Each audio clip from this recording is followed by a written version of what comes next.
Alhamdulillahi hamdan katsiran tayyiban mubarakan fih kama yuhibbu rabbuna wa yarda. Asyhadu an la ilaha illallah wahdahu la syarika lah wa asyhadu anna Muhammadan abduhu wa rasuluhu tasliman katsira. Amma ba'd. Puji dan syukur kita panjatkan kehadirat Allah Subhanahu wa taala yang telah memberikan kita begitu banyak kenikmatan, memberikan kita kesehatan, memberikan kita luang waktu, sehingga Allah masih memberikan kita kesempatan untuk beramal soleh dan untuk menuntut ilmu. Dan semoga setiap amal soleh yang kita kerjakan itu menjadi bekal terbaik yang diterima oleh Allah untuk bertemu dengannya di hari kiamat kelak.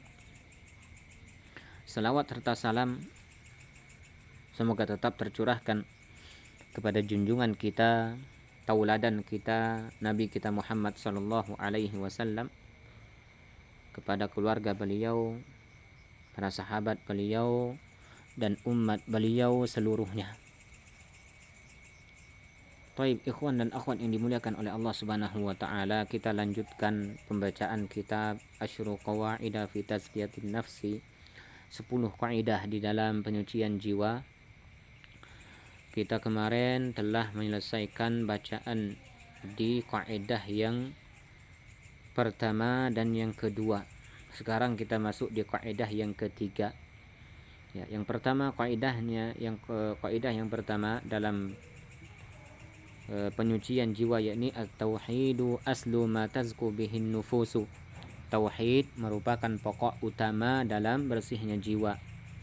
Kemudian setelahnya kaidah yang kedua ini ad-du'a'u miftahu zakatin nufusi. Ya, doa merupakan kunci dari bersihnya jiwa. Insyaallah pada malam hari ini kita akan melanjutkan tentang kaidah yang ketiga, ya, yakni Al-Qur'anul Karimu manba'ut tazkiyati wa ma'inuha. Bahwasanya Al-Qur'anul Karim, Al-Qur'an yang mulia, itu merupakan sumber bersihnya jiwa dan mata airnya. Ini sesuai dengan, ya, memiliki kesesuaian, keselarasan, ya, yang mana ketiga dari kaidah ini, dari satu dan kedua dan ketiga dari itu memiliki kesesuaian, ya, hubungan, yakni yang mana kaidah yang pertama mengatakan bahwasanya tauhid itu merupakan apa? Pokok utama dalam bersihnya jiwa, dan kuncinya adalah berdoa. Ya, kunci dari bersihnya jiwa adalah doa. Ya. Kemudian sumber dari bersihnya jiwa itu adalah Al-Qur'anul Karim. Kita akan baca. Ya, qala Allah Subhanahu wa ta'ala, laqad manna Allahu 'alal mu'minina idz ba'atha fihim rasulan minhum min anfusihim yatlu 'alaihim ayatihi wa yuzakkihim wa yu'allimuhumul kitaba wal hikmah. Sungguh Allah telah menganugerahkan kepada orang-orang yang beriman ketika Allah mengutus di tengah-tengah mereka seorang rasul dari diri mereka sendiri, dari kaum mereka sendiri, dari bangsa mereka sendiri, ya. Apa tujuannya? Yatlu alaihim ayatihi wa yuzakkihim, agar rasul tersebut membacakan kepada mereka ayat-ayat Allah dan menyucikan mereka.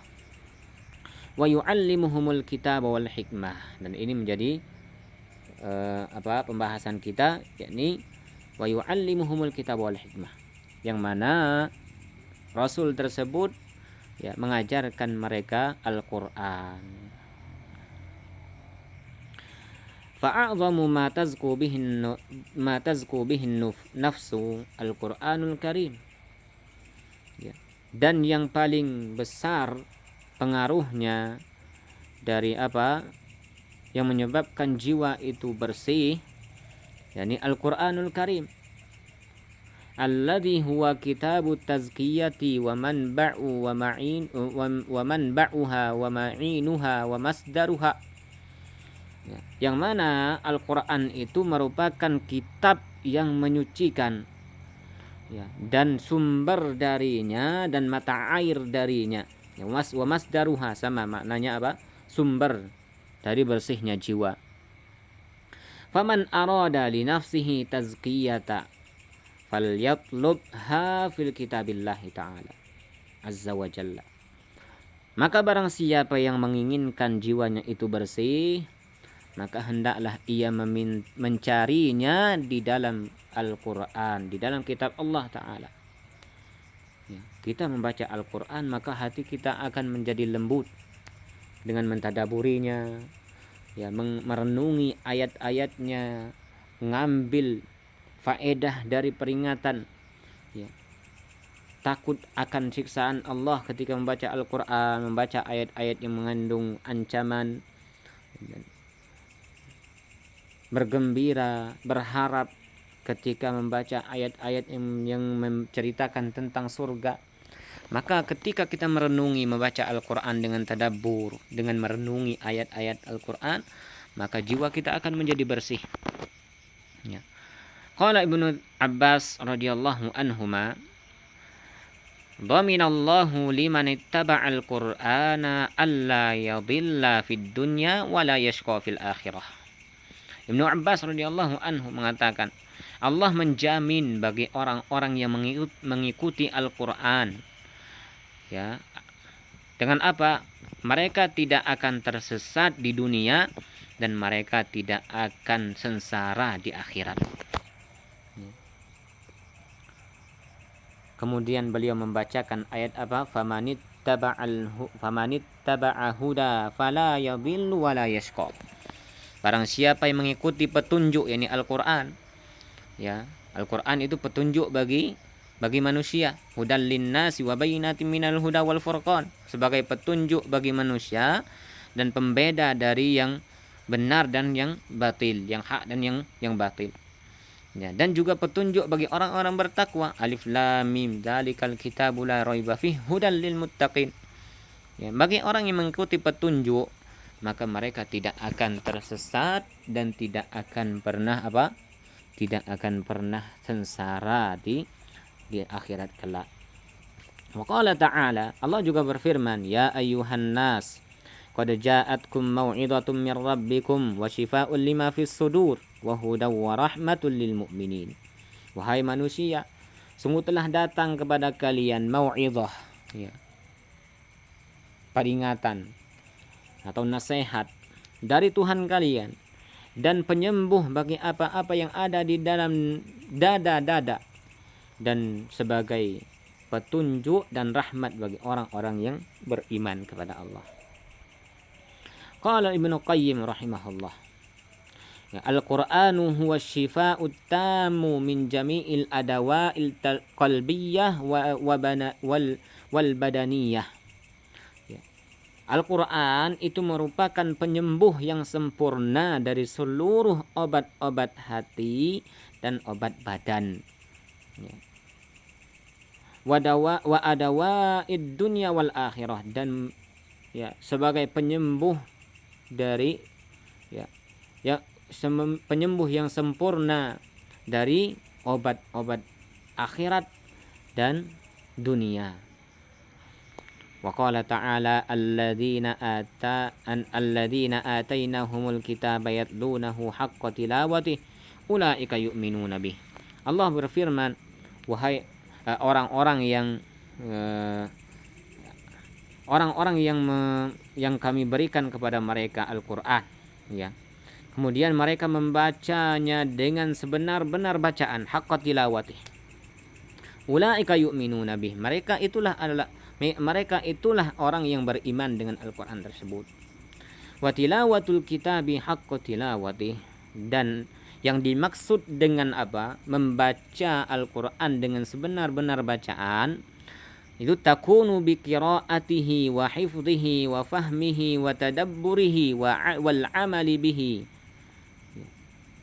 Yakni itu dilakukan dengan apa? Dengan membacanya, mencakup membaca. Yang dimaksud dengan membaca Al-Quran dengan sebenar-benar bacaan, yakni dengan membacanya, menghafalnya, memahami maknanya, mentadaburinya, dan beramal dengannya.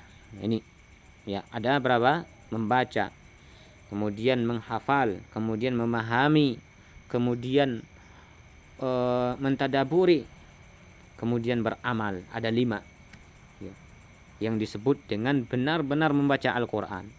Kita tidak katakan membaca Al-Quran tanpa tadabbur, tanpa memahami maknanya, tanpa mengetahui apa yang dibaca, tanpa menghafalnya. Itu tidak benar ya. Itu salah, bukan begitu. Kita berkatakan itu adalah kebaikan, dia akan mendapatkan setiap hurufnya itu 10 pahala, 10 kebaikan ya. Akan tetapi itu tidak akan mengubah jiwa kita, membersihkan hati kita ketika kita membaca hanya sekedar baca saja ya, lewat saja. Ketika baca Al-Quran hanya sebatas sampai ke kerongkongan saja ya, itu tidak akan mengubah diri kita, tidak akan menyucikan jiwa kita. Tetapi yang menyucikan jiwa kita ya, menjadikan kita menjadi lebih baik, yakni memahami maknanya, mentadaburinya, dan beramal dengannya ya. Inilah yang berpengaruh terhadap jiwa kita. Para sahabat terdahulu mereka ya, kita ketahui mereka dulu sebelum Islam datang, mereka orang-orang yang menyembah berhala, mereka yang melakukan kesyirikan, mereka melakukan dosa-dosa besar, minum khamar ya. Para sahabat terdahulu. Bahkan ketika Islam baru datang, baru muncul Islam ya, mereka di antara mereka masih juga ada yang menyiksa kaum muslimin ya. Kenapa? Karena mereka belum kenal dengan Al-Quran, mereka belum membaca Al-Quran, belum mentadaburi Al-Quran, belum menghafal Al-Quran. Dan ketika mereka masuk ke dalam agama Islam, mereka membaca Al-Quran, mereka mentadaburinya, mereka menjadi orang yang paling takut kepada Allah. Mereka menjadi orang yang paling mulia, orang yang paling baik. Contohnya seperti Umar radhiyallahu anhu. Ya, Umar sebelum Islamnya beliau suka menyiksa kaum muslimin. Ya. Suka menyiksa kaum muslimin. Ketika beliau masuk Islam, membaca Al-Quran, ya, maka beliau menjadi orang yang paling takut kepada Allah Subhanahu wa taala. Saking takutnya kepada Allah, ya, saking bertakwanya ia kepada Allah, sampai-sampai syaitan saja takut dengannya. Ya. Maka ini menunjukkan bahwasanya membaca Al-Quran itu tidak hanya sekedar baca kemudian lewat saja, karena itu tidak akan menjadi sumber bagi kita untuk mendapatkan kesucian jiwa ya. Jika kita ingin mendapatkan jiwa yang bersih, maka kita membaca Al-Quran dengan haqqa tilawati, dengan bacaan yang benar-benar baik, yang benar-benar hakiki, yang benar, yang sebenar bacaan, yakni dengan membaca, menghafal, memahami, mentadaburi, dan beramal dengannya ya. Astagfirullah, afwan. Kita terlewatkan sebentar ya.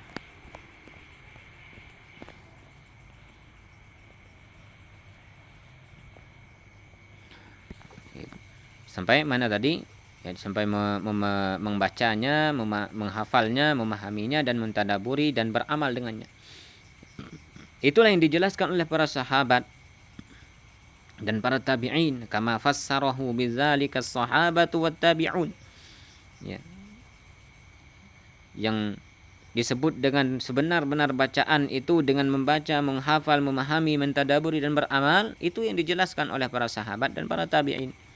Qala Ibnu Mas'ud radhiyallahu anhu, kana ar-rajulu minna idza ta'allama asyara ayatin lam yujawizhunna hatta ya'rifa ma'aniyahunna wal 'amala bihinna.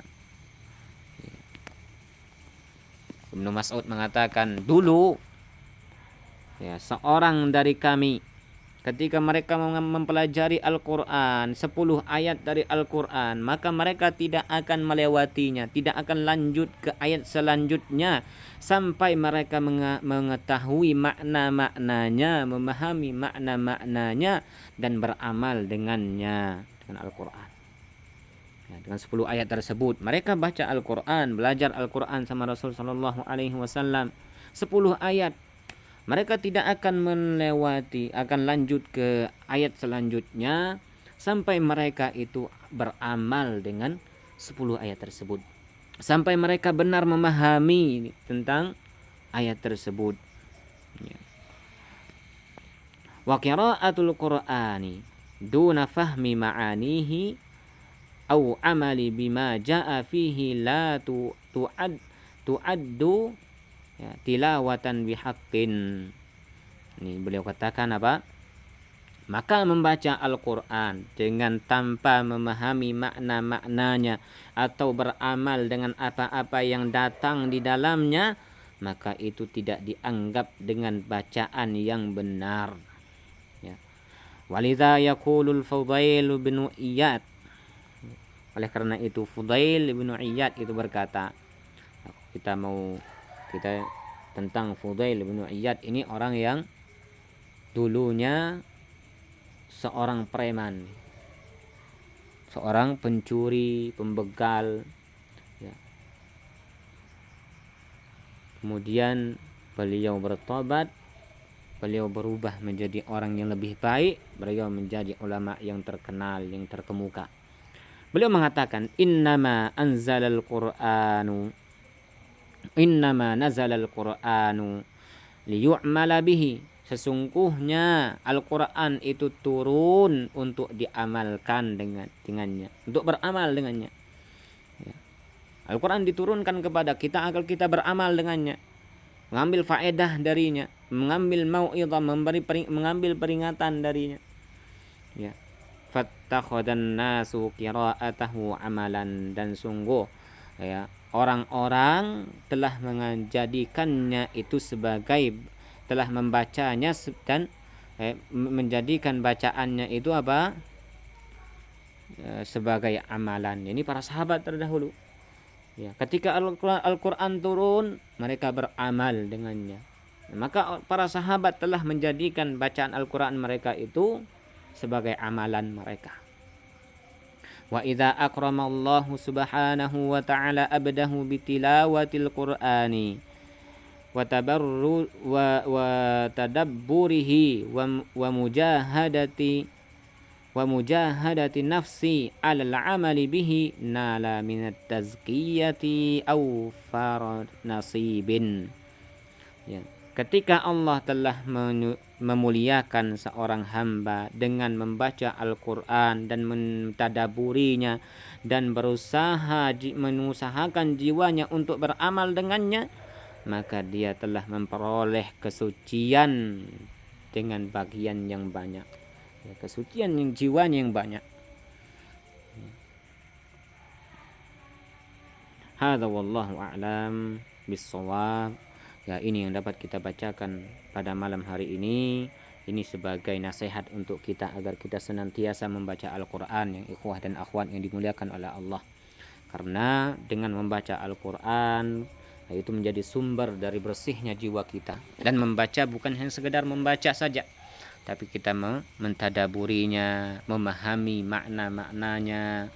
Kemudian kita berusaha untuk beramal dengan apa yang Allah telah turunkan.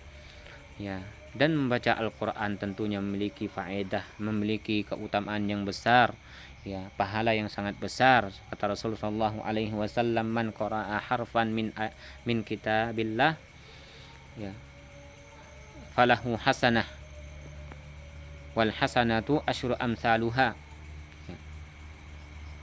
Ya, orang yang membaca Al-Quran, satu huruf dari Al-Quran, maka dia akan mendapatkan satu kebaikan, dan setiap satu kebaikan tersebut itu akan dilipat gandakan dengan 10 kebaikan. Kata perawi, ya Rasul SAW, kata Rasul SAW, la aqulu alifun arfifun harfun wal lamun harfun wa mimun harfun. Aku tidak berkata ya alifnya itu satu huruf, kemudian mim, lamnya satu huruf, mimnya satu huruf. Ya. Walakin alifun harfun wal lamun aku Nabi SAW mengatakan tadi apa? La aqulu alif lam mim harfun. Aku tidak berkata alif lam mim itu harfun, akan tetapi alifun harfun wal lamu harfun wa mimun harfun. Ya, satu huruf itu satu kebaikan dan dilipat gandakan 10 kebaikan. Nah, semoga kita senantiasa Allah berikan keistiqomahan dalam beramal soleh, dan berikan kita kemudahan dalam beramal, ya, dan memberikan kita senantiasa mendekat kepada Al-Quran dan menyucikan kita dengan Al-Quran. Wallahu ta'ala a'lam bissawab. Hadza ma aqulu lakum ya ayyuhal ikhwah wal akhwat yang dimuliakan oleh Allah Subhanahu wa taala. Kita cukupkan dengan kafaratul majlis. Subhanakallahumma wa bihamdika asyhadu an la ilaha illa anta astaghfiruka wa atubu ilaik. Assalamualaikum warahmatullahi wabarakatuh.